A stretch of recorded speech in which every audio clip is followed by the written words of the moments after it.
doing that. But look, I want to address the broader question of vaccines because I hear it from employees. Although I've been pleasantly surprised that at least my employee email inbox at the beginning was overwhelmingly positive with people that are proud of what we're doing, think it's the right thing to do. I probably had a dozen from people who emailed me, employees that emailed me and said, thank you so much for doing this. I lost a brother, a mother, someone to COVID, and that meant a lot to me. I also have some really angry ones from people who tell me if you just drink distilled water and get a suntan, you don't have to worry about COVID, and some other things like that, but some really angry ones. And look, I would sum it up as the real resistance, putting the kind of crazy aside, the real resistance is about don't tell me what to do.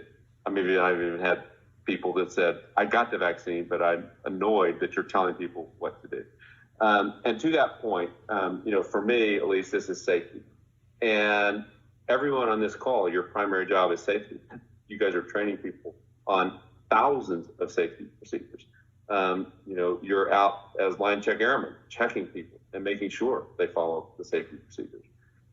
And we do fire people if they violate the safety procedures.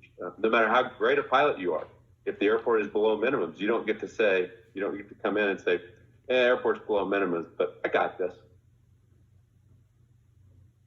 Hit the live point down, and you lose your job if you do. And this is a safety issue.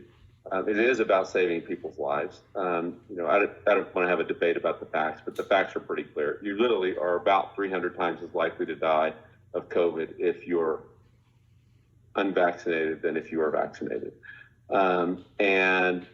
Here at United, I've written a letter to every family, at least to everyone that I know of, that died of COVID. And I don't want any more families getting letters from me. In the last week and a half, I've written 3 letters. All 3 of those families, all 3 of those employees were unvaccinated.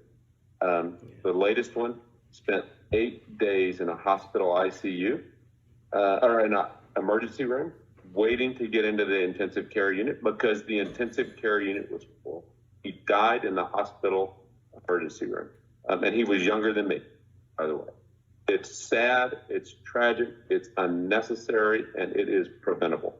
And knowing that, when we talk about at United, the number 1 in our core 4 is safety. When I say that, I really don't say anything I don't mean. And when I say that, I mean it.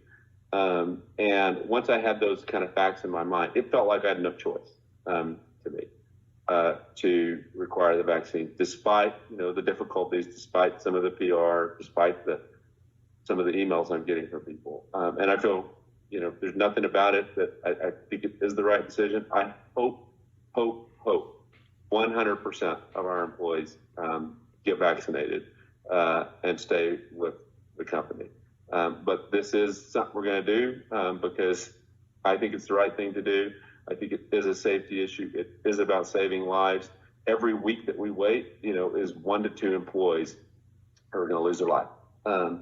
And getting this done and getting it done quickly is going to save those people's lives. And I recognize that some of those people whose lives will be saved will still be mad at me and they won't know it. And that's fine. I'll feel a whole lot better about it knowing that we have saved lives. So look, the rationale is 100% about safety and saving lives. And that's why we did it.